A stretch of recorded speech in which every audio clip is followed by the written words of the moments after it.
زید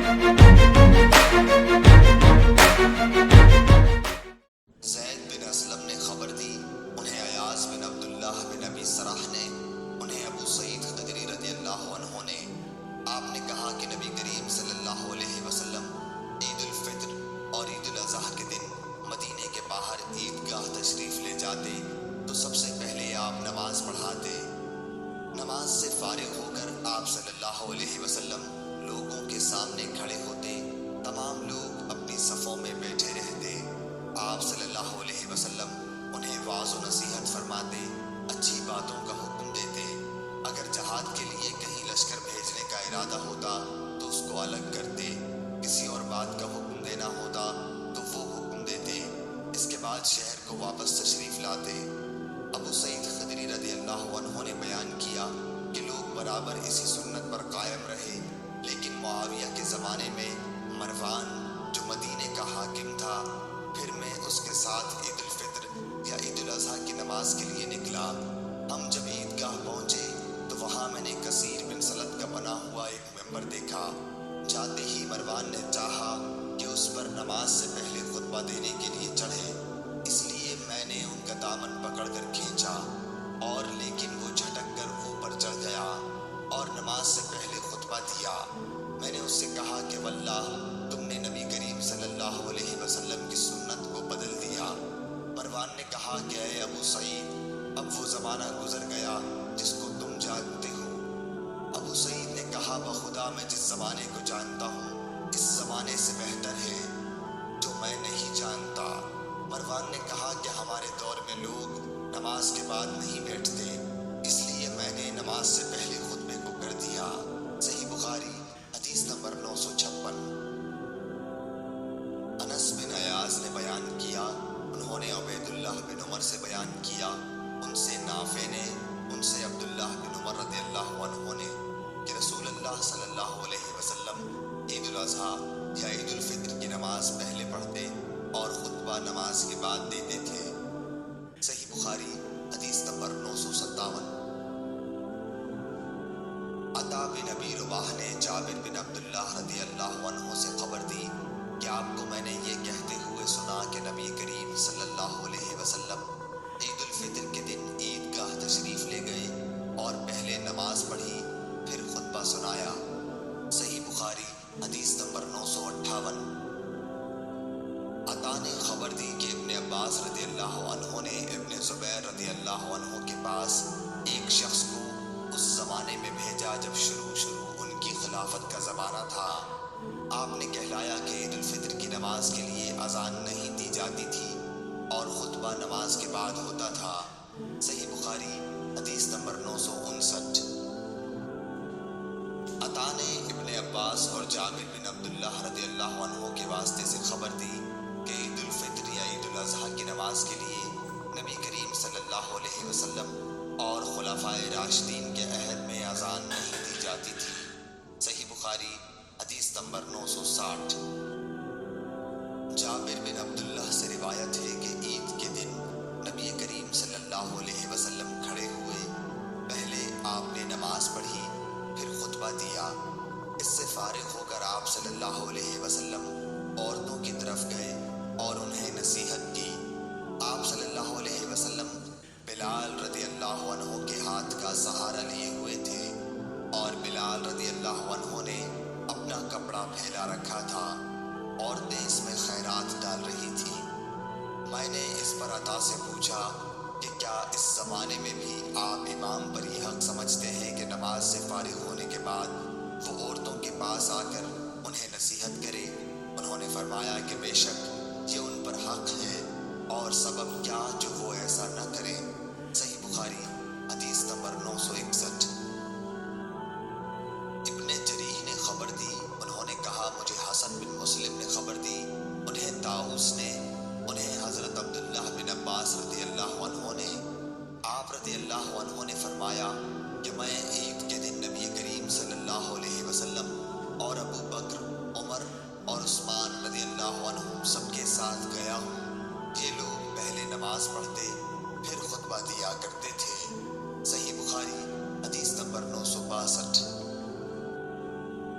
ابو اسامہ حماد بن ابو اسامہ نے بیان کیا، انہوں نے کہا کہ ہم سے عبید اللہ نے نافع سے بیان کیا، ان سے عبداللہ بن عمر رضی اللہ عنہ نے کہ نبی کریم صلی اللہ علیہ وسلم ابو بکر اور عمر رضی اللہ عنہ عیدین کی نماز خطبے سے پہلے پڑھا کرتے تھے۔ صحیح بخاری حدیث نمبر 963۔ سلیمان بن حرب نے بیان کیا، کہا ہم سے شعبہ نے، انہوں نے عدی بن ثابت سے، انہوں نے سعید بن جبیر سے، انہوں نے ابن عباس رضی اللہ عنہ سے کہ آن حضرت صلی اللہ علیہ وسلم نے عید الفطر کے دن 2 رکعتیں پڑھی، نہ ان سے پہلے کوئی نفل پڑھا نہ ان کے بعد۔ پھر خطبہ پڑھ کر آپ عورتوں کے پاس آئے اور بلال آپ کے ساتھ تھے۔ آپ نے عورتوں سے فرمایا خیرات کرو، وہ خیرات دینے لگی، کوئی اپنی بالی پیش کرنے لگی، کوئی اپنا ہار دینے لگی۔ صحیح بخاری حدیث نمبر 964۔ زبید نے بیان کیا، کہا کہ میں نے شعبی سے سنا، ان سے برا بن عازب نے بیان کیا، نبی کریم صلی اللہ علیہ وسلم نے فرمایا کہ ہم اس دن پہلے نماز پڑھیں گے، پھر خطبے کے بعد واپس ہو کر قربانی کریں گے۔ جس نے اس طرح کیا اس نے ہماری سنت کے مطابق عمل کیا، اور جس نے نماز سے پہلے قربانی کی تو اس کا ذبیحہ گوشت کا جانور ہے جسے وہ گھر والوں کے لیے لایا ہے، قربانی سے اس کا کوئی بھی تعلق نہیں۔ ایک انصاری رضی اللہ عنہ جن کا نام ابو بردہ بن نیار تھا بولے کہ یا رسول اللہ صلی اللہ علیہ وسلم، میں نے تو نماز سے پہلے ہی قربانی کر دی، لیکن میرے پاس 1 سال کی پٹھیا ہے جو 2 ندی ہوئی بکری سے بھی اچھی ہے۔ آپ صلی اللہ علیہ وسلم نے فرمایا کہ اچھا، اسی کو بکری کے بدلے میں قربانی کر لو، اور تمہارے بعد یہ کسی اور کے لیے کافی نہ ہوگی۔ صحیح بخاری حدیث نمبر 965۔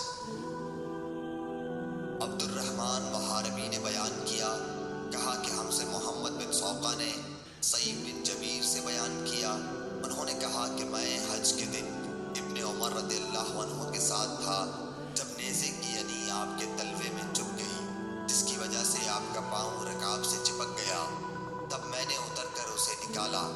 یہ واقعہ منی میں پیش آیا تھا جب حجاج کو معلوم ہوا، جو اس زمانے میں ابن زبیر رضی اللہ عنہ کے قتل کے بعد حجاز کا امیر تھا، تو وہ بیمار کرسی کے لیے آیا۔ حجاج نے کہا کہ کاش ہمیں معلوم ہو جاتا کہ کس نے آپ کو زخمی کیا ہے۔ اس پر ابن عمر رضی اللہ عنہ نے فرمایا کہ تو نے ہی تو مجھ کو نیزہ مارا ہے۔ حجاج نے پوچھا کہ وہ کیسے؟ آپ نے فرمایا کہ تم اس دن ہتھیار اپنے ساتھ لائے جس دن پہلے کبھی ہتھیار ساتھ نہیں لایا جاتا تھا۔ عیدین کے دن تم ہتھیار حرم میں لائے، حالانکہ حرم میں ہتھیار نہیں لایا جاتا تھا۔ صحیح بخاری حدیث نمبر 966۔ اسحاق بن سعید بن عمرو بن سعید بن عاص نے اپنے باپ سے بیان کیا، انہوں نے کہا کہ حجاج عبداللہ بن عمر رضی اللہ عنہ کے پاس آیا، میں بھی آپ کی خدمت میں موجود تھا۔ حجاج نے مزاج پوچھا، عبداللہ بن عمر رضی اللہ عنہ نے فرمایا کہ اچھا۔ اس نے پوچھا کہ آپ کو یہ برچھا کس نے مارا؟ ابن عمر رضی اللہ عنہ نے فرمایا کہ مجھے اس شخص نے مارا جس نے اس دن ہتھیار ساتھ لے جانے کی اجازت دی، جس دن ہتھیار ساتھ نہیں لے جایا جاتا تھا۔ آپ کی مراد حجاج ہی سے تھی۔ صحیح بخاری حدیث نمبر 967۔ شعبہ نے زبید سے بیان کیا، ان سے شعبی نے، ان سے برا بن عازب رضی اللہ عنہ نے، انہوں نے کہا کہ نبی کریم صلی اللہ علیہ وسلم نے قربانی کے دن خطبہ دیا، اور آپ نے فرمایا کہ اس دن سب سے پہلے ہمیں نماز پڑھنی چاہیے، پھر خطبے کے بعد واپس آ کر قربانی کرنی چاہیے۔ جس نے اس طرح کیا اس نے ہماری سنت کے مطابق کیا، اور جس نے نماز سے پہلے ذبح کر دیا تو یہ ایک ایسا گوشت ہوگا جیسے اس نے اپنے گھر والوں کے لیے جلدی سے تیار کر لیا، یہ قربانی قطعاً نہیں۔ اس پر میرے ماموں ابو بردہ بن نیار نے کھڑے ہو کر کہا، یا رسول اللہ، میں نے تو نماز پڑھنے سے پہلے ہی ذبح کر دیا، البتہ میرے پاس 1 سال کی ایک پٹھیا ہے جو دانت نکلی بکری سے بھی زیادہ بہتر ہے۔ حضور صلی اللہ علیہ وسلم نے فرمایا کہ